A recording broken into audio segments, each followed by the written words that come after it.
Hi guys, welcome to the stream. If you're watching this on Steam, then that means that Road to Guangdong has just been released.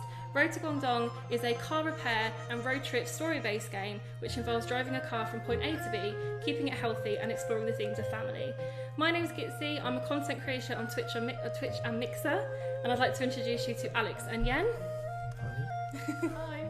So Alex, you have been focusing on the development of the game. Yes, that is correct. Lovely. And Yen, you were the writer of the game and involved in the story-based element. Excellent. This, as I said, the game has just been released, which means that you can buy it now. It's actually on a 20% launch discount for this entire week up until the 13th of June. So we're actually going to launch straight into the game itself, so you can see Alex using the driving element of the game, which is obviously one of the core elements. So Alex, if you want to go ahead and just start driving and show people what it's like to actually use the car.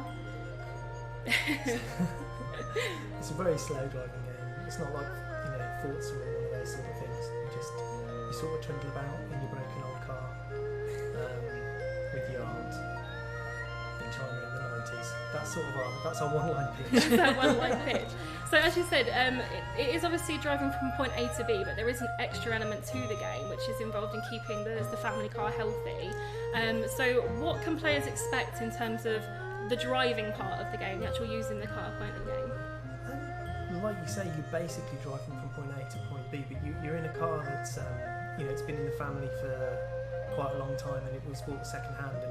And this is a point in time when private ownership of cars was still relatively new in China, and so you would have a car and you would just keep it on the road however you could. And this car really is only just about hanging on by the skin of its teeth. So it's going to break down fairly frequently. Like wheels will come off, and the steering will go wonky, or whatever.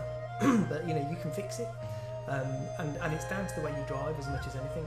I don't know if people can see the speed. I'm sure they can. I'm generally going pretty slow because I don't want the car to break. I should probably not be in the middle lane. Actually. It's like, obviously in China, if you're playing this in a country where you drive on the wrong side of the road like they do in China, that's fine. This is the correct place to be driving theoretically for the speed I'm going at. So basically, like the faster you go, and sort of the more things you bump into, and whatever, your car's going to break down. You can see the petrol and the oil are wearing out at the moment. There's a feature of knackered old leaky cars is that the oil generally doesn't stay in the engine. So you've got to sort of stop and check. You've got to keep an eye on your gauges, make sure that you're not wrecking it too much, because if you have to get the engine repaired, that's a lot of money. It's probably going to be like half of the money you've got. If the car completely breaks down, which it will do if you run out of petrol or oil, then you have to get taken to a garage, which again is pretty expensive. So the main limit on your ability to progress through the game is your ability to manage the repair of the car.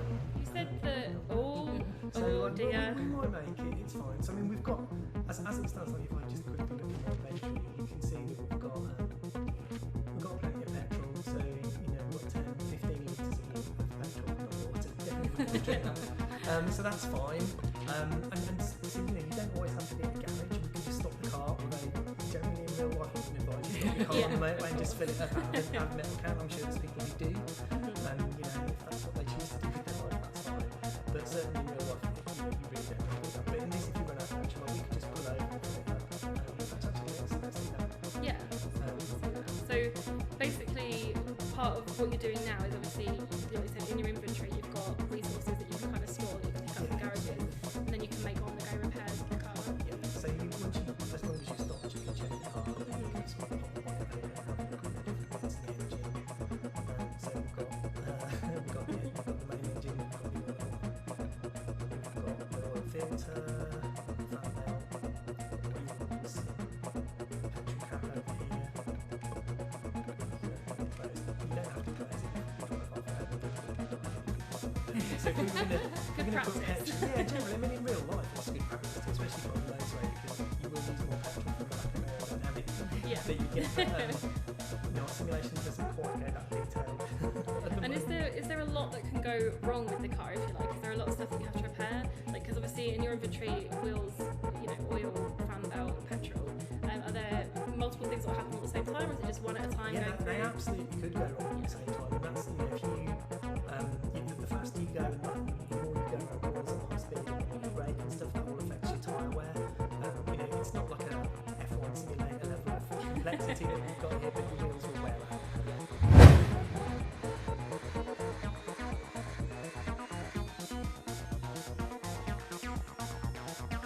So as you said, the two characters, Sunny and Guma, are the main two characters. So in terms of, because obviously the road trip element of it is that they're travelling across China, they're meeting with relatives, and obviously Sunny is looking to take over the family restaurant.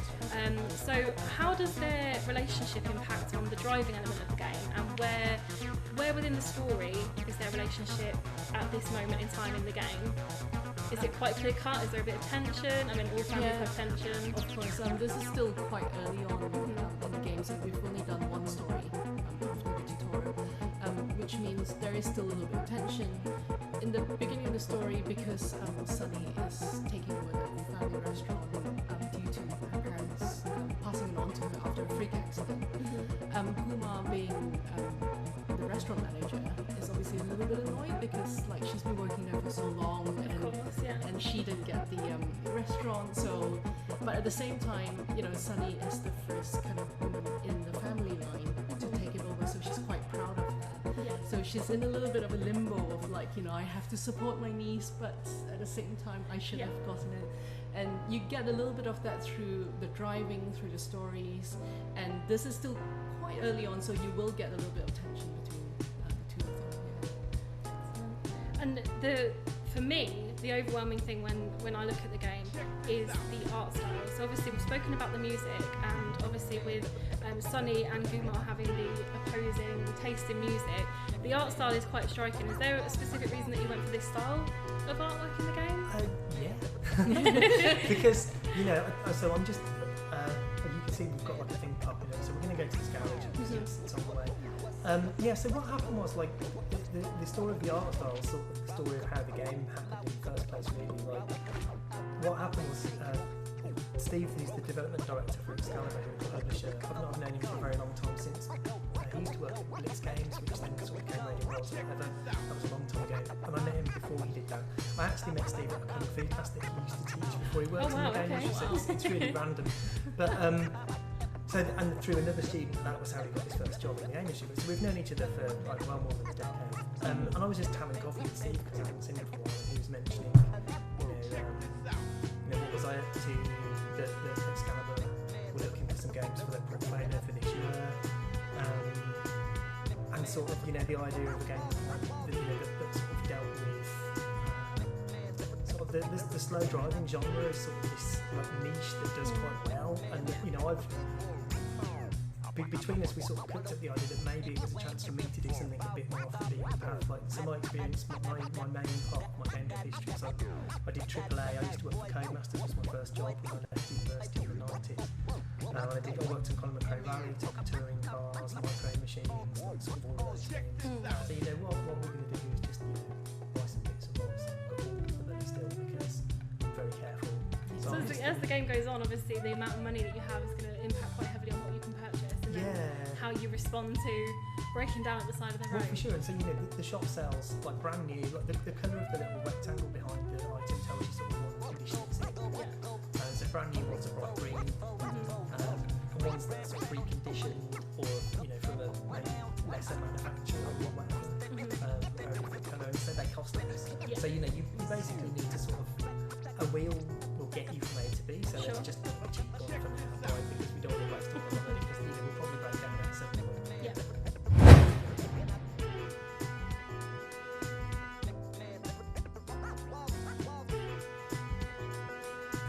Hi guys, if you've just joined us on the stream here, we are looking at Road to Guangdong, which has just been released, and if you're thinking about picking it up, now's a really good time because the launch week has actually got 20% discount, so up until the 13th of June you can get it for 20% off.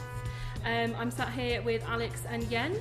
If you've just joined us, this is the developer of the game, writer of the game, and we're currently driving down a relatively quiet road. What's your sort of favourite part of the game? What do you find the most fun to kind of fiddle around with? A few times now, I've just been, when I've been like working on it or whatever. I've just been driving down the motorway and with the with the sort of traditional Chinese music on and the lights from the street lights just swashing over you and stuff. It's made me cry like involuntarily, just like, oh my god, this is just so good. Do you know, like normally when I've been working on a game this long, and certainly if I've seen this much of it, I hate it by this point. Yeah. But like Road to Guangdong, I still kind of love it. So in terms of where we're at in the story with the two characters, I know we said initially quite early on in the game there's a little bit more tension. How does the relationship between the two characters develop throughout the story? Can players expect that to change with dialogue when they make decisions, or does it just change as the story goes on? It's like any other relationship where the longer you play the game, the longer the communication is between Sunny and Kuma, and they get to know each other better in different situations. So you can expect the relationship to kind of get better, and I guess within the dialogue you should be able to kind of see options where Sunny's reading Kuma right, or Kuma is reading Sunny right, and both ways. So hopefully you'll get to play and become kind of closer in that sense. So one of the things with this game that struck me was that both of the two main characters are female. Yes. So was that a deliberate decision to have the key characters be female and the lead character, with Sunny being the lead person that you're playing, to be a female protagonist? Yeah, definitely. I mean, it's the 90s. It's when girl power, gender equality, all that kind of stuff is really important, and set in quite a patriarchal culture as well. I mean, it's the same with everywhere else in the world, really.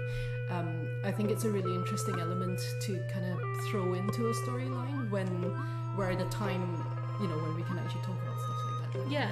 And explore it. We touched on some of the themes, obviously, the female empowerment and what was happening in China at the time in the 90s.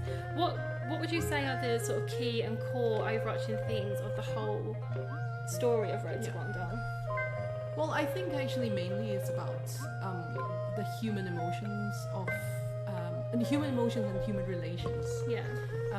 For me, the main thing I want players to take away is an experience of how it is to grow up with a Chinese family. What happens in a Chinese family, and what's maybe slightly different or what's very similar to what other people I think we're experiencing one of those moments here, aren't we? That's right. Sunny's interacting with Loi Loi, her young cousin, who she's babysitting here, and Loi Loi has to show her which chicken it is that they're gonna have for dinner. So Sunny's been given the task. I hope I didn't flip through the text too quickly, but essentially Sunny's been put in this weird moral quandary. So she's been told, babysit your niece, cousin. We're gonna get hold of some extra chores, but you can make dinner as well, because Guma, obviously being how she is, she's like, right, you can do dinner as well. Make yourself useful. So and obviously this is part of the thing. Is Sunny, like Yen says, the themes are sort of familiar interactions and sort of loss and reconciliation, and sort of that transition from people seeing you as a child to people seeing you as an adult. I mean, we wanted to make it have interesting themes. And part of that is, so she's been sort of set this task, and it's almost like if she doesn't succeed, everyone will be like, oh wow, she's not ready yet. But although Sunny probably doesn't know, we're certainly not expecting it to be like to make you feel under pressure to succeed or anything. Really? But so she's been sent off with her cousin to go and find this chicken to slaughter for dinner. But she's got to, so then you've got to talk to her, and well, I guess we'll find out what's going to happen.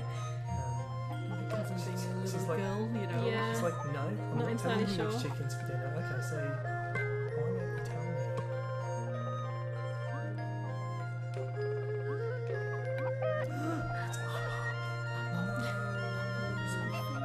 That's her favourite chicken. So, see, she won't tell you. So this is another thing we haven't really spoken about, because we've been doing other questions. But one of the things that we did with the story to make it just a bit less, we sort of wanted to feel a bit like, in some ways, we wanted it to feel a little bit like one of those sort of LucasArts type things, but without all the Yeah. pointing and clicking and Yeah. like use fish on door lock. Like we wanted to have a little bit of feeling like you were accomplishing things and making choices that Yeah. required you to use your brain. So like we've got this system called Insight, which when things happen in a conversation where you can affect the conversation's outcome, you get these other set of buttons over on the right that light up. You have to have acquired the insight in order to be able to know it. Sure. Opens up extra conversation options. Opens up more of the story as well. Yeah, exactly. Yeah. Yeah. So she's going to pick this chicken for dinner. She is, and she doesn't want to do it. No.